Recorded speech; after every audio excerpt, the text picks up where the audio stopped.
ये रेखा एम ने इसको प्रतिच्छेद किया इस पूरी बिंदु अड़वाई पे, कोई बात नहीं, इस बिंदु पे प्रतिच्छेद किया तो बी ए डी सी 4 कोण बने और इन कोणों के ये नाम हमने लिख दिए। कोण को कैसे बताते हैं? इस निशान का मतलब होता है कोण, और पढ़ेंगे कैसे? कोण बी, कोण ए, कोण डी, कोण सी। अब हमें यहाँ पे क्या, हमने चांदा रख के मापा था तो ये 50 आया। ये 130 कैसे आया? क्योंकि रेखिक कोण जो होता है वो पूरा 180 होता है, तो ये 50 तो ये 130। और जब प्रतिच्छेद होता है तो आमने सामने के कोण को बोलते हैं शीर्षाभिमुख कोण, जो आपस में बराबर होते हैं। तो ये इसके बराबर होगा, ये इसके बराबर होगा, तो ये जितना है इतना ही डी होगा, ए जितना है उतना सी होगा। आगे देखते हैं हम। गतिविधि 1, कागज की एक समतल शीट पर 2 रेखाएं इस प्रकार खींची कि वे प्रतिच्छेद करें। इससे बने चारों कोण को चांदी की सहायता से मापिए। ऐसी ही प्रतिच्छेद रेखाओं के 4 युग्म बनाइए और प्रतिच्छेद बिंदुओं पर बने कोणों को मापिए। ये हमने भी किया था। आपको इन कोणों के बीच कौन सा प्रतिरूप दिखाई दे रहा है हमें बताना। इसमें हमें क्या पैटर्न दिख रहा है? तो हमें ये पैटर्न दिख रहा है। ये जो कोण है 180 से घटाएंगे तो ये आ जाएगा। ये जो कोण है उसे 180 से घटाएंगे तो ये आ जाएगा।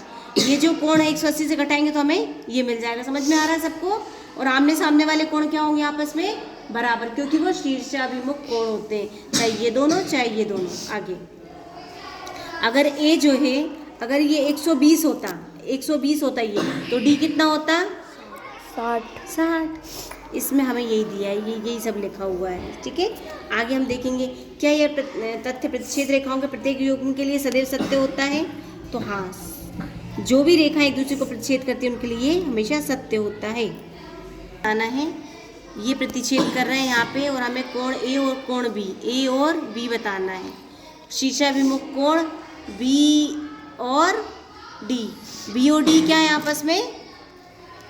कौन से कोण है? शीर्षाभिमुख कोण। क्यों? क्योंकि जब भी एक बिंदु पर प्रतिच्छेद करते हैं आमने सामने की भुजा क्या होते हैं? शीर्षाभिमुख। आमने सामने के कोण जो आपस में बराबर होते हैं, क्या होते हैं?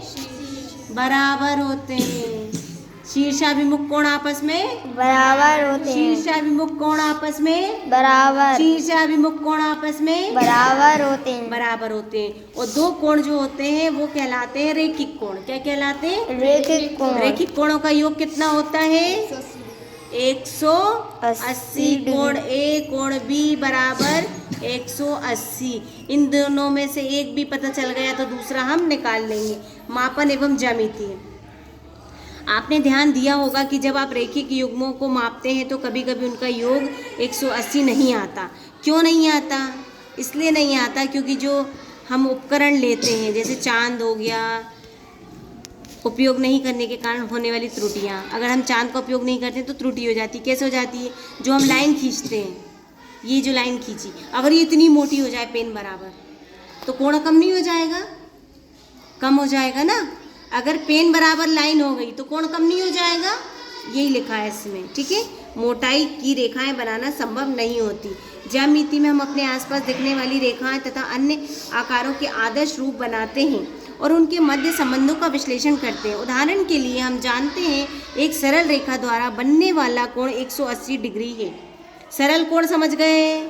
सरल का मतलब होता है एक रेखा पे बनने वाले कोण। अगर ऐसे लाइन खींच दो तो भी ये कोण कितना होगा? 180। अगर एक और लाइन खींच दिए तो भी ये कोण कितना होगा? 180। अगर एक और लाइन खींच दिए तो भी ये कोण कितना होगा? 180। क्योंकि ये सरल कोण है, एक रेखा पे बना है। ये रेखाओं को नहीं देख रहे, हम सिर्फ इस रेखा को देख रहे हैं। अगर ये वाली रेखा को देखते हैं तो ये वाला कोण कितना होगा? 180। अगर हम ये वाली रेखा देखें तो ये वाला कोण कितना होगा? 180। शाबाश। चलिए, यदि अन्य रेखा इस कोण को 2 भागों में बांटती है तो दोनों कोणों का योग कितना होगा? 180। मापन द्वारा हम किसी उपकरण के द्वारा मापों को मापते हैं तो हो सकता है कि ऊपर बताए गए कारणों के कारण पूर्वानुमान जितने सही ना हो, फिर भी ये माप हमारे पूर्वानुमान के बहुत निकट ही प्राप्त होते हैं। इसी कारण ज्यामिति का व्यापक अनुप्रयोग विभिन्न विषयों में होता है, जैसे भौतिकी, कला, अभियंत्रिकी एवं वास्तुकला इत्यादि। लंब रेखाएं, अब हम पढ़ेंगे लंब रेखाएं क्या होती हैं। क्या आप प्रतिच्छेद रेखाओं का एक युग्म इस प्रकार बना सकते हैं जिसमें सभी चारों कोण समान हो? क्या आप पता लगा सकते हैं कि प्रत्येक कोण का माप क्या होता है? पेन उसके ऊपर बिल्कुल सीधा। तो इस तरह से जब 2 रेखाएं, ये एक रेखा ये एक रेखा है, एक दूसरे पे बिल्कुल सीधी आके गिरे तो इसको बोलते हैं लंब। क्या बोलते हैं? लंब। ये मान लो एल है और ये एम है, तो एल एम के ऊपर क्या है? लंब।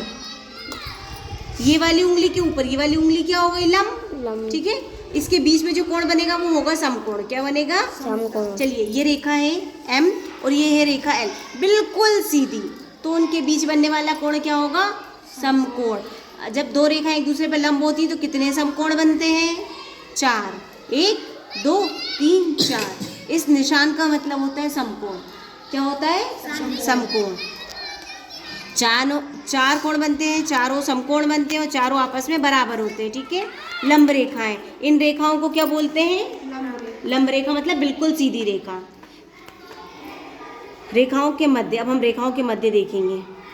आर पर जाने के तरीके का उचित गणितीय शब्दों में एक बिंदु, एक अंत बिंदु, मध्य बिंदु, अवसंधि जहां दो रेखाएं मिलती हैं, प्रछेद करती हैं और प्रत्येक कोण की डिग्री माप के साथ वर्णन कीजिए। उदाहरण के लिए हम देख रहे हैं जी है, एच है, ये है जी, ये है एच और ये है एफ। इन दोनों के बीच कितना कोण बना? 115 डिग्री। इसके बाद एक रेखा ये है एस, ये रेखा है वी, ये दोनों आपस में समांतर हैं क्या? थोड़ी सी झुकी हुई है, आगे बढ़ाते जाएंगे तो ये यहाँ आके मिल जाएगी। ये वाली रेखा है, एक दूसरे पे क्या है? ये लंब। क्या है? लंब। इसके बीच में क्या कोण बनेगा? ये 90 डिग्री का। ये वाला लंब है क्या? नहीं, ये बिल्कुल सीधा नहीं है। ये दोनों आपस में कैसी हैं? ओ पी क्यू आर, आपस में समांतर है। इन्हें हम कितना भी आगे बढ़ाते एक दूसरे को कभी भी नहीं काटेंगी। जैसे दीवार के 2 सिरे होते हैं ना, एक दूसरे को कभी नहीं काटते। खिड़की के 2 सिरे होते हैं, बोर्ड के 2 सिरे होते हैं, चौखट के 2 सिरे होते हैं, वो एक दूसरे को कभी भी नहीं छूते, नहीं काटते, तो वो समांतर रेखा कहलाते हैं। एस टी यू वी को आगे बढ़ाया जाए तो ये रेखाएं मिलने की संभावना है, इसलिए ये समांतर रेखा नहीं है। और ओ पी और ओ क्यू को आगे बढ़ाया जाए तो मिलने की संभावना